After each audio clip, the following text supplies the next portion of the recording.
오늘은 2017년 1월 22일 넷째 주일입니다. 2017년은 우리가 다 경험하듯이 우리나라로서는 상당히 불안하고 불확실한 해인 것만은 사실입니다. 지금 우리나라를 중심으로 한 동북아 정세나 국제 정세가 상당히 불확실한 해입니다. 불똥이 어디로 튈지를 모릅니다. 이제 북한은 그 태영호 공사가 밝힌 대로 2017년도가 핵무기 무기를 완료하는 해입니다. 계속 북한이 이제 핵무기를 개발하고 꽤 수백억 달러를 갖다 줘도 핵무기 개발은 절대로 포기를 안 한다는 거예요. 그 2017년도가 핵무기를 완료를 합니다. 그래서 미국을 공격하겠다는 거예요. 미국 본토를 공격하겠다고 하는 그런 목표를 가지고 계속 큰 소리를 칩니다. 그래서 세계에서 이제 미국을 우습게 보는 나라는 북한밖에 없습니다. 그리고 이제 일본을 우습게 보는 나라는 한국밖에 없대요. 여러분, 일본이라는 나라는 보통 나라가 아닙니다. 우리가 아무리 큰 소리 쳐도 일본의 도움이 없으면요, 우리나라 공장이 돌아가질 않아요. 우리나라의 모든 이제 기초, 이제 공업, 이제 모든 그 자동차든 전자제품이든 그 기초가 일본이 일본. 포항제철도 일본 사람들이 와서 만들었거든요. 어저께는 미국의 트럼프가 대통령으로 취임이 있었습니다.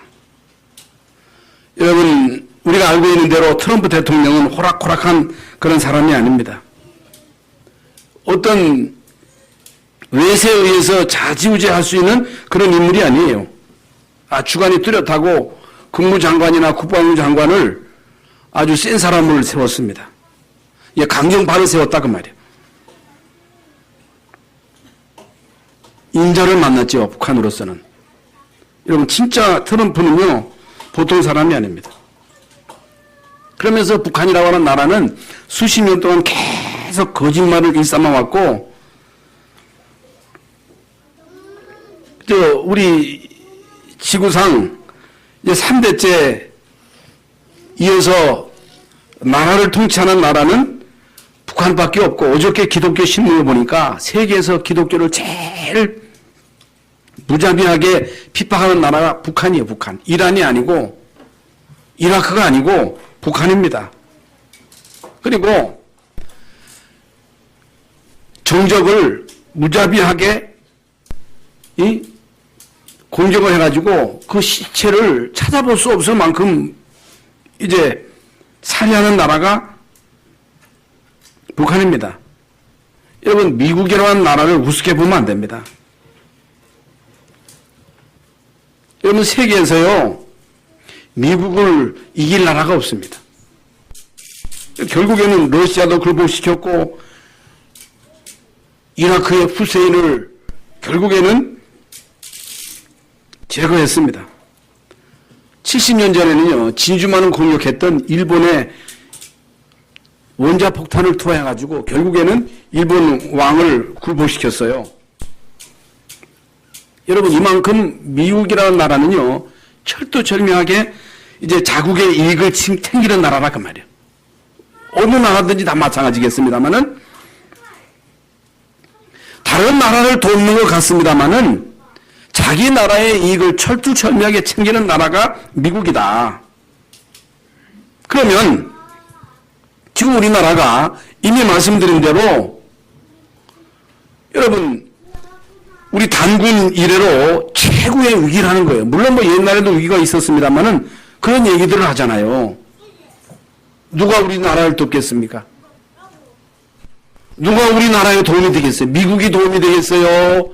중국이 우리를 돕겠어요? 일본이 돕겠어요?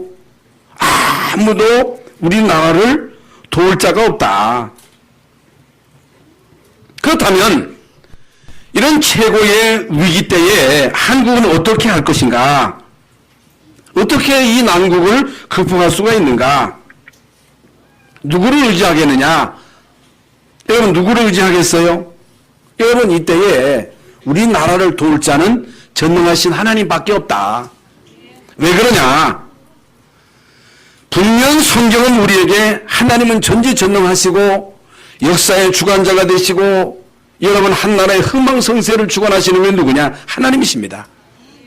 이스라엘 나라를 세우시고 이스라엘 나라를 지키시고 이스라엘 나라를 통해서 하나님이 계획하신 그 모든 일을 이루신 분이 누구냐? 하나님이십니다. 그렇다면 누구를 의지해야 되겠어요? 누구의 도움을 구해야 되겠습니까? 하나님께 도움을 구하라는 거예요.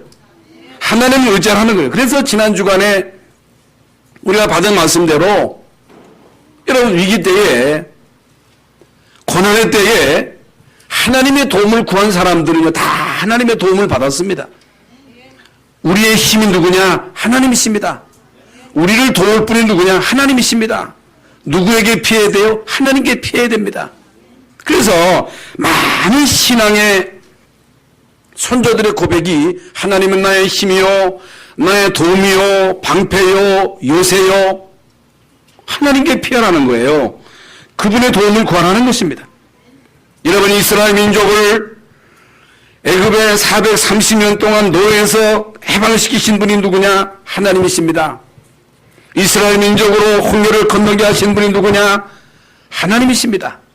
광야 40년 동안 불기둥 구름기둥으로 그들을 인도하신 분이 누구냐? 하나님이십니다. 그들에게 하늘의 만나로 미추라기로 먹이신 분이 누구냐? 하나님이십니다. 하나님은 지금도 분명 살아계셔서 여러분 한 사람 한 사람을 구원하시고 여러분에게 어마어마한 계획을 세우시고 계획하신 일을 세밀하게 이루어 가시는 분이 하나님이십니다. 여러분의 기도를 들으시는 분이 누구냐? 하나님이십니다. 하나님이 나를 알겠느냐? 나의 고난을 알겠느냐? 나의 애로상을 알겠느냐? 하나님은 아십니다. 하나님은 아시고 여러분을 고난 가운데서 건져주시고 위기 가운데서 건져주시고 질병에서 여러분을 건져주시는 분이 누구냐? 하나님이십니다. 여러분 이게 사실이 아니라면 왜 하나님 믿어요? 그렇잖아요. 이게 사실이 아니라면 뭐 때문에 오늘 여러분이 여기에 나와서 예배합니까? 쇠파지기에 나가서 가서 일하지 내 힘으로 살지 내 지혜로 살지 뭐 때문에 우리가 하나님 믿고 그분께 와서 예배하고 그분의 말씀을 듣고 그 말씀을 따라갈 이유가 어디 있겠습니까? 우리는 안 되니까 우리 힘으로 안 되니까 우리 힘으로 이 나라를 지킬 수 없기 때문에 안 됩니다. 할 수 없습니다. 그러나 하나님은 하십니다. 하나님은 여러분을 구원하시고 여러분에게 하나님의 어마어마한 계획을 심어 놓으시고 결국에는 그걸 이루신 분이 누구냐? 하나님이십니다. 빌립보서 1장 6절 말씀대로 우리 안에 착한 일을 시작하시니까 그리스도의 날까지 이루신다. 여러분 자녀에게 착한 일을 시작하시니까 그리스도의 날까지 이루신다. 그리스도께서 이루시는 거예요. 여러분 이 땅의 문제가 단순히 돈 문제라면 경제 문제라면 경제만 부흥시키면 되거든요. 우리나라가 여러분 세계 무역 규모 면에 있어서는 10위요 10위. 세계를 다녀봐도 우리나라처럼 잘 사는 나라가 흔치 않습니다. 여러분 미국이 선진국이지만은요. 미국에는요. 하루에 햄버거 하나 먹고 끼니를 때우는 사람이요. LA도 가면요. 쇠천지입니다. 어렵습니다. 유럽에 가도 물론 아프리카도 어렵다 합니다만은 유럽에도 우리 권사님 가시는 영국에 사시다 오신 우리 영국에 사시는 집사님 우리 송이 이모님도 오셨습니다만은 영국이 어려워요. 어렵습니다. 그런데 우리나라는 잘 살아요. 경제 문제만 해결되면 되느냐? 안 됩니다. 좋은 집에 살면 되느냐? 안 됩니다. 그거 가지고 되는 게 아니에요. 그래서 우리 인간은 이유야를 막론하고 하나님을 떠나면 안 되게 돼 있어요. 우리 인간은 하나님을 떠나면 안 되게 돼 있다. 하나님을 안 믿으면 안 되게 돼 있다. 하나님의 은혜를 힘입지 않으면 우리 인간은요 될 수가 없는 거예요. 안 되는 거예요. 아무리 내가 아니라고 해도 하나님 떠나면, 하나님의 은혜를 힘입지 못하면, 그분의 도움을 힘입지 못하면요, 인간은요, 살 수가 없는 거예요. 그래서 아무리 잘 나가던 나라, 여러분 역사적으로 이라크, 애굽이라고 하는 나라, 에티오피아, 러시아라고 하는 나라, 그 잘 나가던 나라거든요. 에티오피아도요, 우리나라에 6.25 때 군인을 보내가지고 우리나라를 도운 에티오피아도 그 당시에 우리나라처럼 세계에서요, 그 경제 규모가 10이었어요, 10이. 그래서 1970 몇 년도에 공산주의가 들어와가지고 결국에는요, 에티오피아가 거지 나라가 된 거예요. 이건 뭘 말합니까? 하나님을 떠나면요, 안 되게 돼 있어요. 안 된다는 거예요. 사람이요, 젊고 힘 있으면요, 돈 좀 있으면요, 권력이 있으면요, 하나님을 무시합니다. 하나님을 믿지 않습니다. 그러나 여러분, 인생을 살면 살수록 뭘 느끼느냐? 인간은 안 된다는 거예요. 인간의 힘으로서는 안 된다는 거예요. 여러분, 그렇게 잘 나가던 사도 바울이, 사도 바울 잘 나가던 사람이잖아요. 이런 사람이 예수 그리스도를 만나고 새 사람이 됩니다. 구원받은 하나님의 자녀로서 잘하려고 하는데도 잘 안 되는 거예요. 신앙생활 잘 해보려고 아무리 몸부림쳐도 안 된다고 하는 것을 이제 바울이 고백하잖아요. 내가 행하는 것은 내가 알지 못하노니 곧 내가 원하는 것은 행하지 아니하고 도리어 미워하는 것을 행하는도다. 로마서 7장입니다. 만일 내가 원하지 아니하는 그것을 행하면 내가 이로써 율법이 선한 것을 신하노니 이제는 그것을 행하는 자가 내가 아니요 내 속에 거하는 죄니라. 내 속에 거하는 죄니라. 내 속 곧 내 육신에 선한 것이 거하지 아니하는 줄을 아노니 원하면 내게 있으나 선을 행하는 것은 없도다. 내가 원하는 바 선을 행하지 아니하고 도리어 원하지 아니하는 바 악을 행하는도다. 여러분, 구원받고 난 다음에 바울이 한 고백이거든요. 만일 내가 원하지 아니하는 그것을 하면 이를 행하는 자가 내가 아니요 내 속에 거하는 죄니라. 그러므로 내가 한 법을 깨달았노니 곧 선을 행하기 원하는 나에게 악이 함께 있는 것이로다. 내 속사람으로는 하나님의 법을 즐거워하되 내 지체 속에서 한 다른 법이 내 마음의 법과 싸워 내 지체 속에 있는 제 법으로 나를 사로잡는 것을 보는도다. 오라 나는 곤고한 사람이로다. 누가 나를 이 사망의 몸에서 건져내랴? 누가 나를 이 사망의 몸에서 건져내겠느냐는 거예요. 우리 주 예수 그리스도로 말미암아 하나님께 감사리로다. 그러니 내 자신이 마음으로는 하나님의 법을 육신으로는 제 법을 섬기노라. 그러므로 이제 그리스도 예수 안에 있는 자에게는 결코 정죄함이 없나니 이는 그리스도 예수 안에 있는 생명의 성령의 법이 너희를 죄와 사망의 법에서 해방하였음이니라. 이게 무슨 말이에요? 내 마음대로 안 된다는 거예요. 내 뜻대로 안 된다는 거예요. 내 힘으로 안 된다는 거예요. 잘해보려고 해도, 잘 살아보려고 해도, 하나님의 뜻대로 살려고 해도 안 된다는 거예요. 여러분, 시골에요, 송아지를 키워본 분들은 다 아실 겁니다. 저는 시골에서 송아지 키우는 걸 다 봤거든요. 송아지가 태어나면요, 1년 동안은요, 그냥 마맥입니다. 근데 1년이 지나면요, 목을 묶어요, 목을.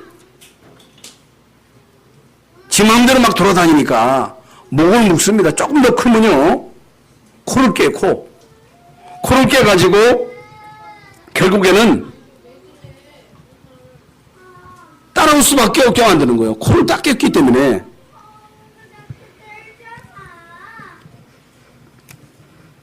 그래가지고 일을 시킵니다. 이 코에 끼어서 이제 억지로 따라오는 거지요. 인간도 마찬가지입니다. 여러분, 인간이 이 세상에 태어나면요, 그 아이를 그냥 키우죠.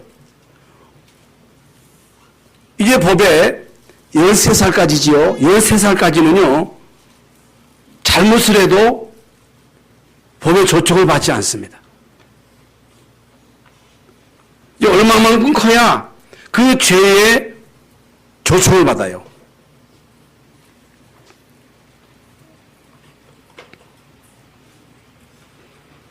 많은 법이 있습니다. 규제가 있어요. 법도가 있습니다. 왜 법이 있느냐?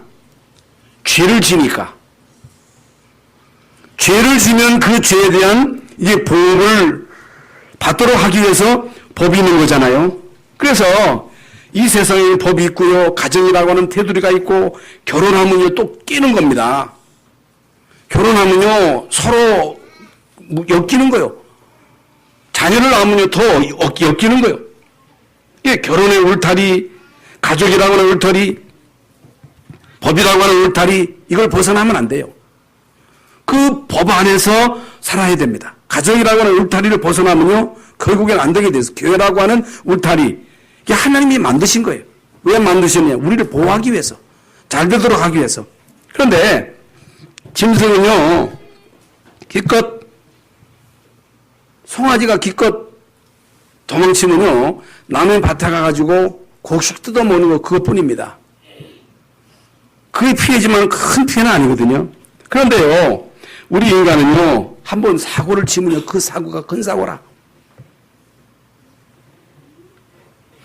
한 번 인간이 범죄를 저지르면요 그건 간단한 게 아니에요. 그래서 미국에는요 지금 총기로 얼마나 많은 사람들이 죽습니까? 남편이 아내를 총으로 쏴 죽이고, 부모가 자식을 죽이고, 자식이 부모를 죽이고, 그런 일이요 한두 건이 아닙니다. 날이 갈수록 더 많아지거든요. 안 됩니다. 법 가지고 안 됩니다. 규제할 수가 없어요. 통제할 수가 없어요. 법 가지고 할 수 없다. 여러분 마라톤 해보셨습니까? 저는 군대에서 이게 이제 완전 무장해가지고 행군도 했습니다만은 아무 무장도 하지 아니하고 맨몸으로 뭐 12km, 뭐 20km 그 달리기를 많이 합니다. 처음에는요 얼마나 쉬운지 몰라. 어렵지 않습니다. 그럼 달리면 달릴수록 힘든 거예요. 날이 갈수록 힘든 거예요. 인생도 마찬가지입니다. 인생도요 어렸을 때는 잘 몰라요. 어린애들이 뭐 힘들다 죽겠다 그럽니까? 애들은 몰라요. 중고등부도 몰라요. 대학까지도 몰라요. 그러나 대학 나와가지고 결혼하기 전까지도 몰라. 결혼해가지고 자식 낳아주고 길러보세요. 이게 보통 일이 아니에요. 간단한 일이 아닙니다. 쉬운 일이 아니에요.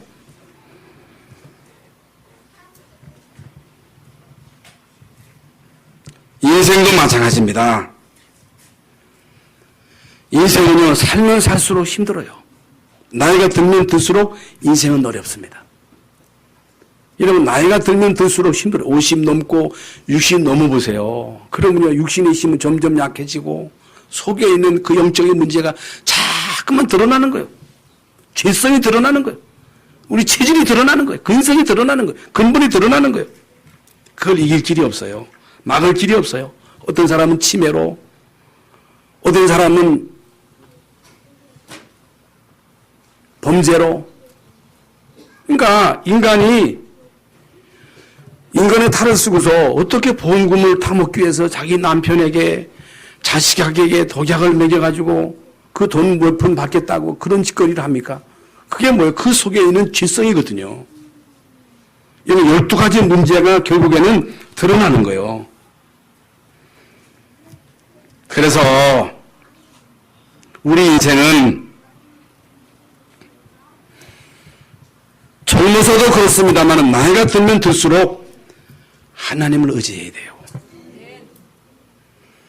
나이가 들면 들수록 인생을 살면 살수록 하나님을 더 의지해야 되고 그분의 도움을 받아야 되고 그분의 능력을 힘입어야 되고 그렇지 않고는요 우리 인생은 살아갈 수가 없어요. 안 되는 거예요.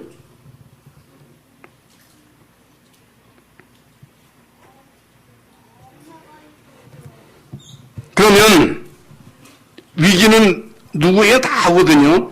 고난도 누구에게 다 옵니다. 안 올 수가 없어요. 우리 신앙의 선조들도 한결같이 인생을 살아오면서 위기, 고난, 역경, 환난, 핍박, 시험, 경제적인 문제, 자녀로 인해서 속썩이는 일들이 한두 가지가 아닙니다. 어떻게 해야 할 것인가? 바울이 전도 선교하다가 감옥에 갇히는 일, 아니 잘못한 것도 없이 복음 전하다가 이제 바울이 감옥에 갇힌 거예요. 그거 가지고 사람들이 이러쿵저러쿵 말을 한다는 말입니다. 어떻게 전도하는 종이 갇히느냐는 거예요. 뭐 잘못한 게 있으니까 갇히지.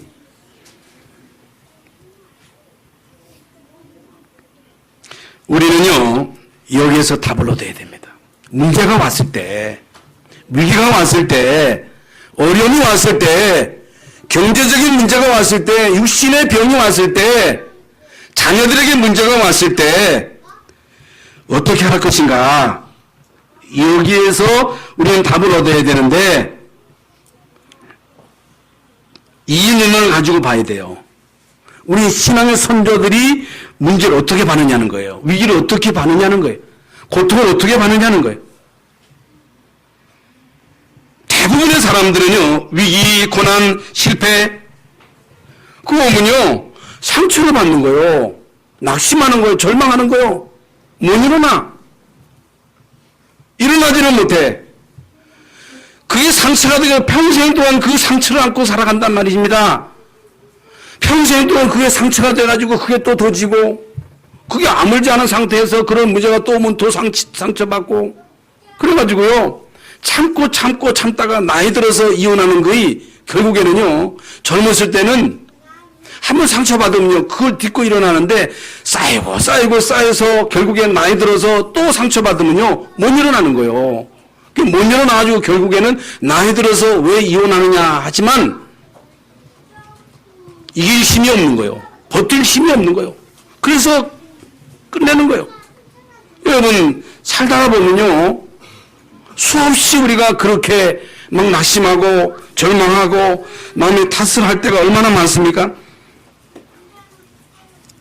그래서 인생이 실패하는 거예요. 문제 때문에 실패하는, 문제 없는 사람이 어디 있습니까?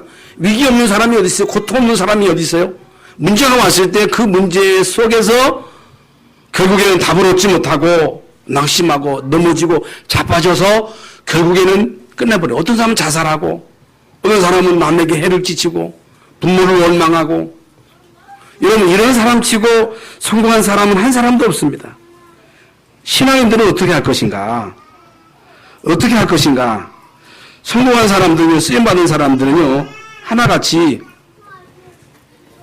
고난이 위기였, 축복이었다.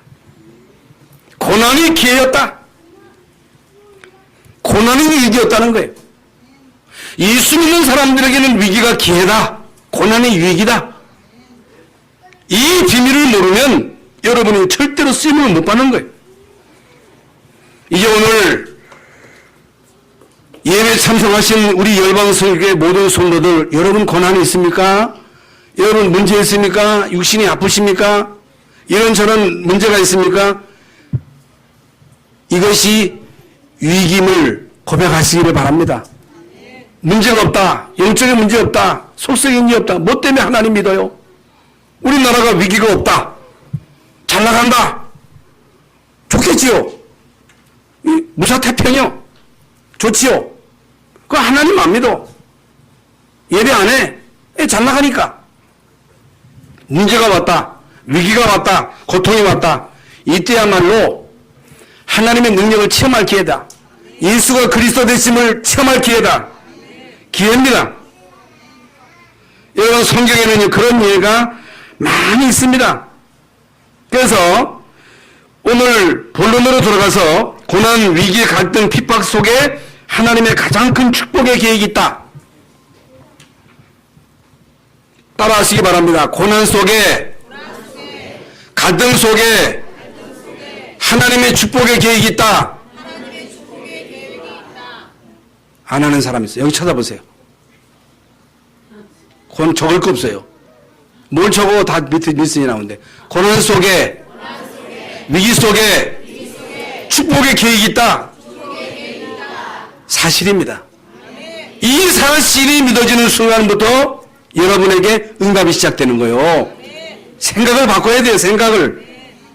여러분 다 아시는 대로 요셉이 가정에서 얼마나 형들 때문에 어려움을 당했습니까? 상처받아야 되잖아요.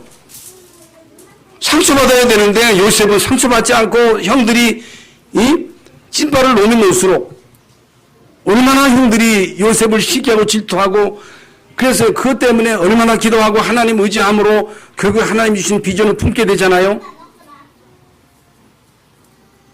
노예로 팔려가잖아요. 형들에 의해서. 그런데 만약에 요셉이 노예로 팔려가지 않았다면 보디발의 집에서 그냥 잘 있었다면 그건 안 돼요. 억울하게 누명 써서 세상에 그런 누명을 어떻게 우리가 쓰고 가만히 있습니까? 누명 쓰는 일이 얼마나 많아요. 우리 같았으면 막 떠벌거렸을 거 아닙니까? 그런데 요셉이 그 누명을 꼭 참고 감옥에 들어가서 거기서 술 맡은 관원장의 꿈을 해몽해줬는데 나가시면 나를 꼭 기억해달라고 그랬는데 간 것도 잊어버린 거예요. 세상에 꿈을 해몽했더니 이놈이 나를 잊어버릴 수 있어? 이럴 수가 있어? 그렇다면 안 되잖아요. 요셉이 30세 되던 해에 바로가 꿈을 꾼 거예요. 그때 요셉을 기억하고 요셉을 소개하잖아요.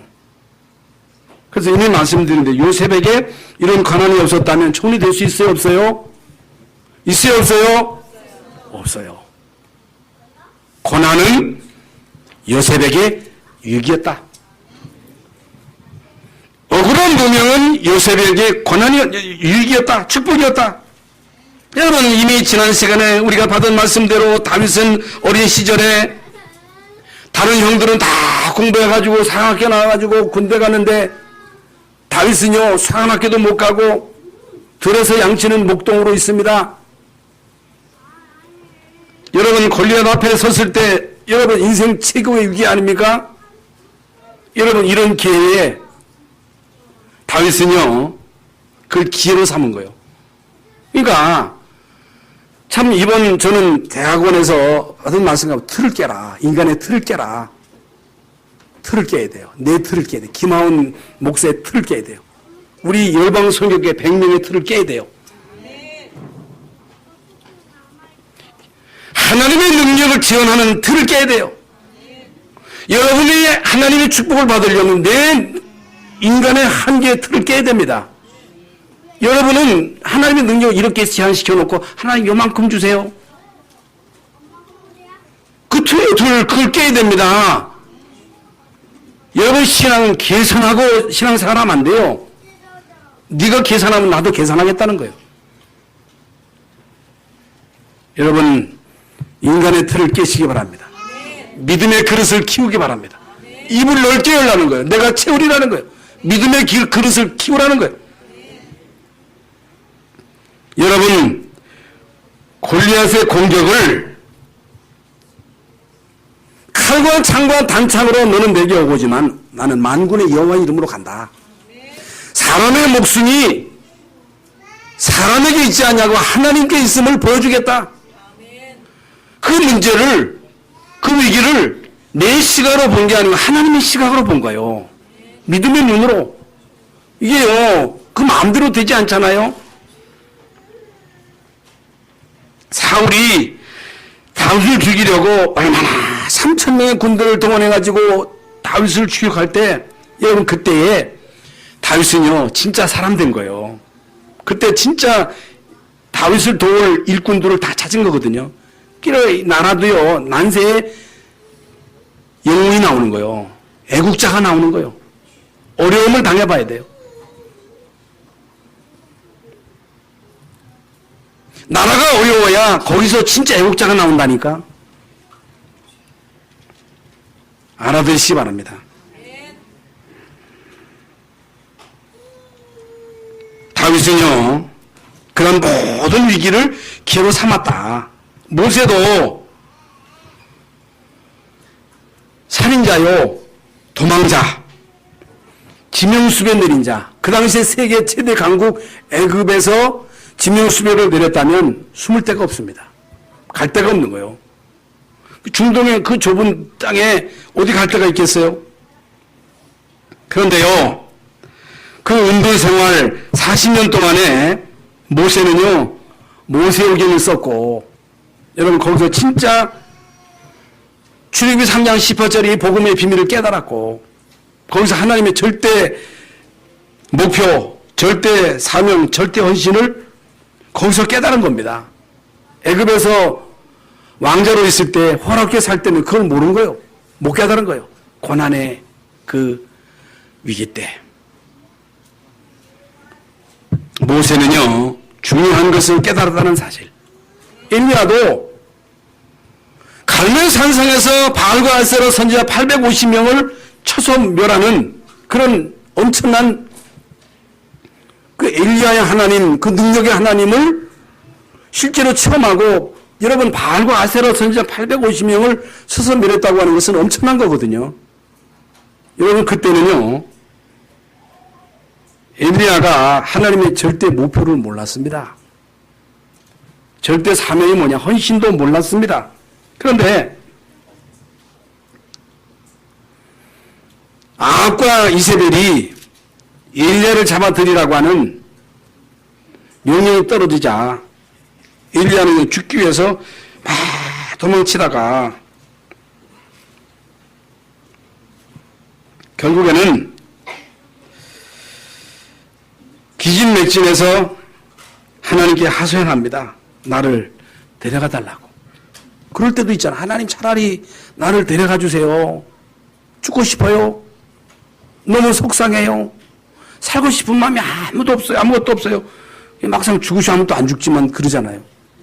막상 그 노인들이 맨날 죽겠다 하면 죽으세요 하면 안 죽는단 말이지. 안 죽겠다 한단 말이지. 그 엘리야도 그랬어요. 다 하나님 떠나고 내 주위에는 한 사람도 없고 하나님 찾는 자도 없고 사명자 없습니다. 나만 남았습니다. 나만 남았다는 거예요. 이때 하나님께서는요, 기진맥진하여 죽여달라고 하는 엘리야에게 하나님은 천사를 보내가지고 떡과 포도주를 주시면서 힘을 주시고 중요한 메시지를 주십니다. 바알에게 무릎을 꿇지 아니한 자 7천이 있다. 엘리사를 찾아라. 언제 이런 중요한 메시지를 받았어요? 고난 때, 죽음의 위기 때. 우리는요, 엘리야처럼 이렇게 착각할 때가 많습니다. 우리에게는 누구에나 다 고난이 있고 위기가 있고 갈등이 있고 핍박이 있습니다.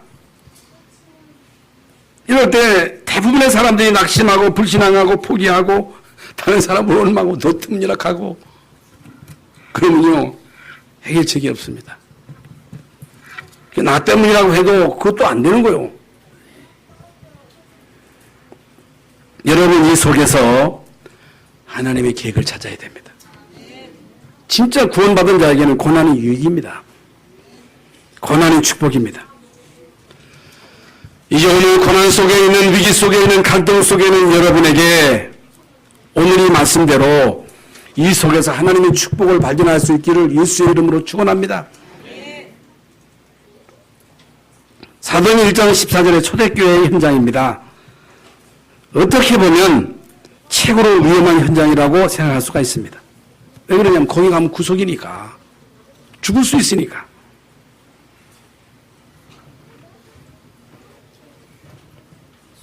그건 착각입니다. 여러분 인류 역사상 만화다락방의 현장이야말로 여러분 인류 역사상 최고 응답의 현장이요. 최고 응답의 현장이라고 하는 것이 사도행 2장의 성령 역사잖아요. 불같은 성령, 바람같은 성령의 역사로 인하여 그야말로 세계가 뒤집어지는 그런 엄청난 응답의 현장이 만화다락방 현장이었다. 그래서 내가 여러분이 얼마만큼 축복받은 사람인가를 확인을 해야 되는데 언제 확인할 수가 있느냐? 언제 내가 제자임이 확인될 수 있느냐? 잘 나갈 때는 모릅니다. 여러분, 우리나라가 잘 나갈 때는요, 충신 안 나와요. 어려워야 진짜 충신이 나오는 거예요. 한 사람 생명 건 사람 나오면요, 나라가 살아요. 교회도 마찬가지예요. 여러분 가정도 마찬가지입니다. 깨달아야 돼요. 언제 이걸 알 수 있느냐? 위기 때, 고난 때, 어려움 왔을 때, 이때에 여러분이 정말로 축복받은 하나님의 사람임을 확인할 수 있는 기회다. 그래서 여러분이 얼마만큼 소중한 사람인가가 확인되어져야 되잖아요. 그러니까 결국에요, 날은 옵니다. 여러분 이 세상 태어났지요. 죽을 날이 정해졌어요. 죽을 날이 옵니다. 그런데 구원받은 하나님의 자녀 속에 하나님은 어마어마한 계획을 심으신 거예요. 계획이 있어요. 날이 옵니다. 오순절 날이 이미 이름에, 오순절 날이 이미 이름에 마가다락방에 성령이 임함으로, 그건 인류 역사상 최고의 응답의 현장이요. 성령이 역사하신 거예요. 그날이 옵니다. 여러분에게, 여러분 자녀에게, 우리 교회에 그날이 옵니다. 반드시 옵니다. 그날이 오면요, 아무도 막을 수 없는 응답이 오는 거예요. 오게 되어 있습니다. 어떻게 하면 돼요? 기다리면 돼요. 언약 잡고 기다리면, 계속 우리가 이 비밀을 누리면 반드시 그날이 옵니다. 그날이 오면요, 못 막아요. 그러니까 고난, 위기, 갈등, 시험, 핍박, 이런 일 저런 일 오게 되어 있습니다. 어떻게 없을 수 있겠어요? 그런데 진짜 여러분 그리스도의 언약, 하나님의 나라의 언약, 성령 충만의 언약을 계속 누리고 있으면 그날이 옵니다. 그날, 성령의 역사하는 날, 하나님의 군대가 동원되는 날, 흑암 저주가 무너지는 날, 그날이 옵니다. 그날이 오면, 그날이 와버리면 아무도 막을 수 없는 거예요. 그날은 오게 되어 있습니다. 구원받은 여러분에게 그날이 오게 되어 있습니다. 여러분 그날을 믿음으로 기다리시기를 예수의 이름으로 축원합니다. 여러분 고난을 통해서 우리는 언약 잡고 이제 기도해야 되겠습니다만은 두 번째 고난을 통해서 나의 잘못을 깨달으면 내 인생에 엄청난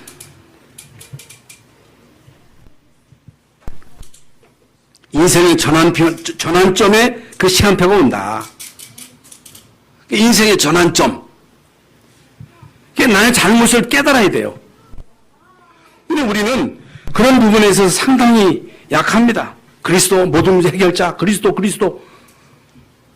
오직 그리스도. 남도 안 봐. 오직 그리스도. 이게 너무 인정머리가 없고, 자기 잘못도 못 깨닫고, 그러면 안 돼요. 여러분, 우리 인생은요, 한낱 갈대와 같은 존재이기 때문에 항상 나를 돌아봐야 돼요. 나의 잘못을 깨달아야 돼요. 나의 잘못을 한번 깨달으면 하나님께서는 내 인생에 가장 큰 전환점을 만들어 주십니다. 요셉이 형들에 의해서 노예로 팔려가잖아요. 긴 거리에 끌려가지고 묶여가지고 끌려가잖아요. 세수를 했겠어요? 잠을 제대로 잤겠어요? 목욕을 했겠어요? 옷을 제대로 갈아입었겠어요? 사람이 아니요. 그 끌려가면서 여러분 요셉이 무슨 생각을 했겠습니까? 평상시에 요놈의 주둥우리 늘 아버지에게 형들의 그 잘못을 입하고 했던 그 주둥우리 이제는 이 주둥우리를 조심.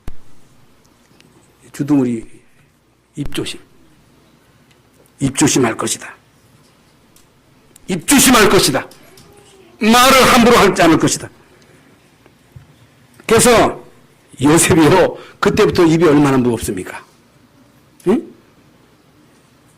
보디발의 아내가 누명을 씌웠을 때 옛날 같았으면 그 싼 입 가지고 보디발에게 다 입하고 했을 것인데 싹 입닫잖아요. 그건 갱신한 거예요. 인생의 전환점의 기회로 삼은 거예요. 다윗도 여러분 얼마나 큰 죄를 지은 사람입니까? 우리아를 전쟁터에 보내가지고 간접으로 죽게 하고 간접살인이거든요. 우리아를 아내를 빼앗은 거거든요. 나단 선지자가 와서 책망했을 때 여러분 이 다윗이요 침상에 젖도록 철두철미하게 회개하잖아요. 회개인 거 회개. 이게 결국에는 우리아를 통해서 솔로몬이 탄생했잖아요. 잘못을 깨달아야 됩니다. 잘못했으면 잘못했습니다라고 얘기해야 됩니다. 그럼 끝나는 거예요. 부부끼리도 잘못한 것을 인정해. 저를 남자라고 하는 건 특히 자존심 세매가 세가지고 잘 안 하거든요. 저를 잘 안 합니다. 잘. 특히 충청도 경상도 사람 무뚝뚝해가지고 그거 하세요. 무슨 자존심 있습니까? 자식한테도 부모한테도 잘못했으면 잘못했다고 해야지.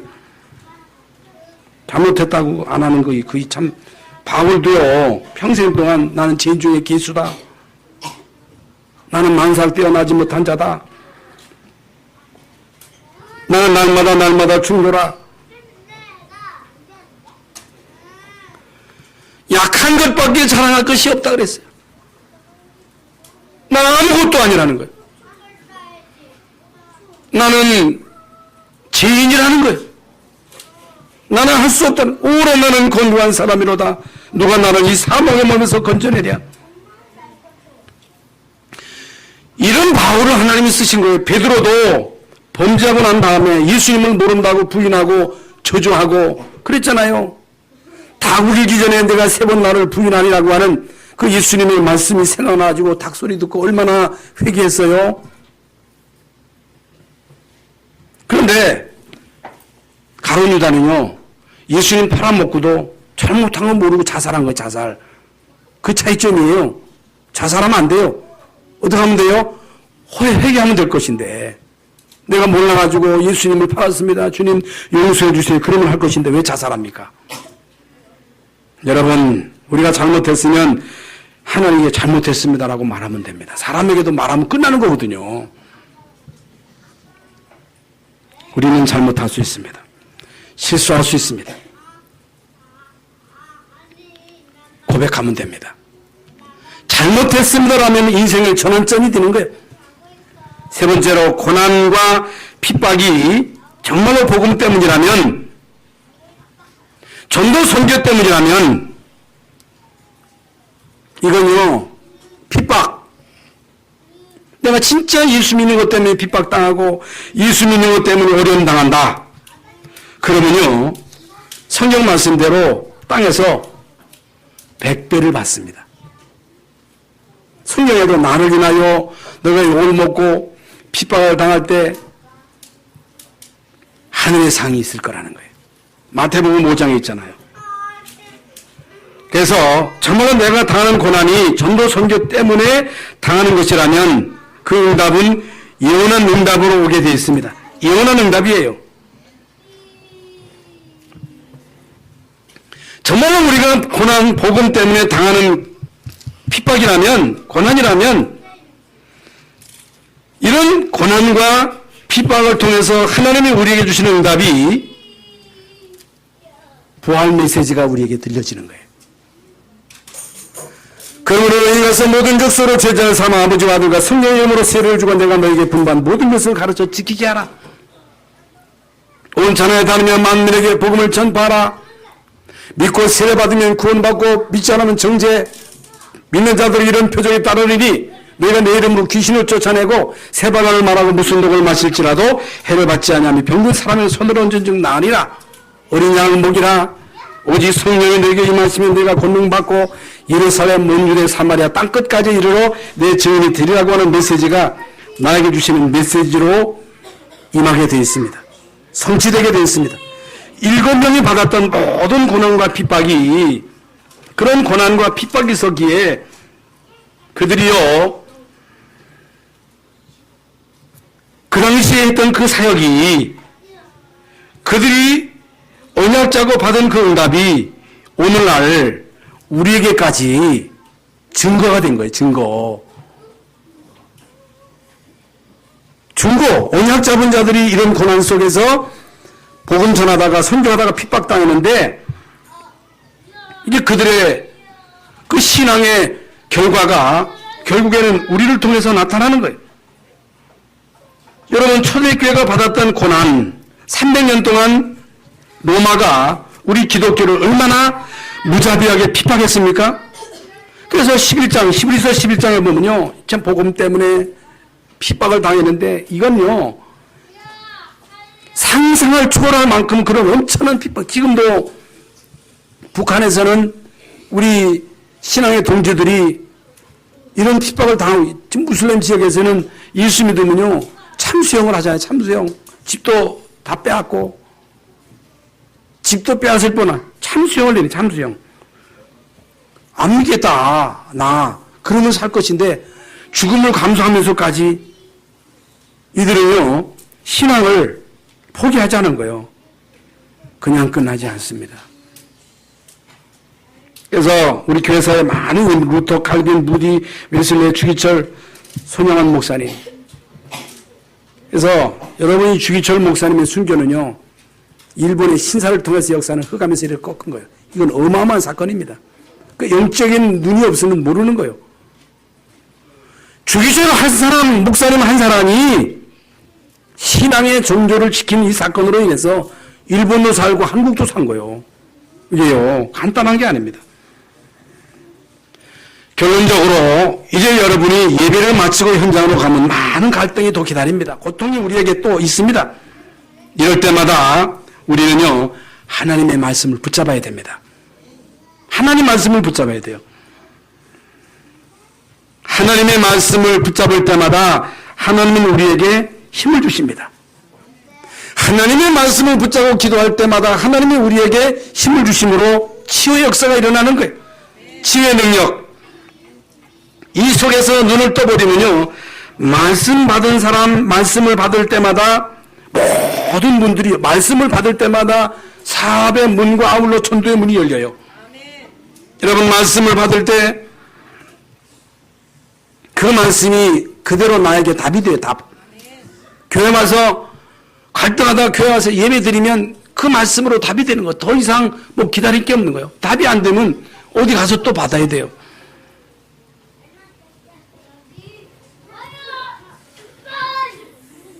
이게 되어지면 여러분을 통해서 중요한 사람들이 만나지, 제사의 만남이 현장에서 이루어집니다. 이번 한 주간 동안 여러분에게 닥치는 그 모든 고난, 갈등이 축복이 되시기를 바랍니다. 말씀을 붙잡으면 됩니다. 그리스도의 언약, 하나님 나라의 언약, 성령 충만의 언약을 붙잡고 가면 모든 갈등, 고난, 위기가 축복으로 바뀔 줄 믿습니다. 그래서 오늘 말씀의 핵심은 뭐냐? 낙심하지 말라는 거예요. 절망하지, 남을 탓하지 말고 기회다. 고난은 기회다.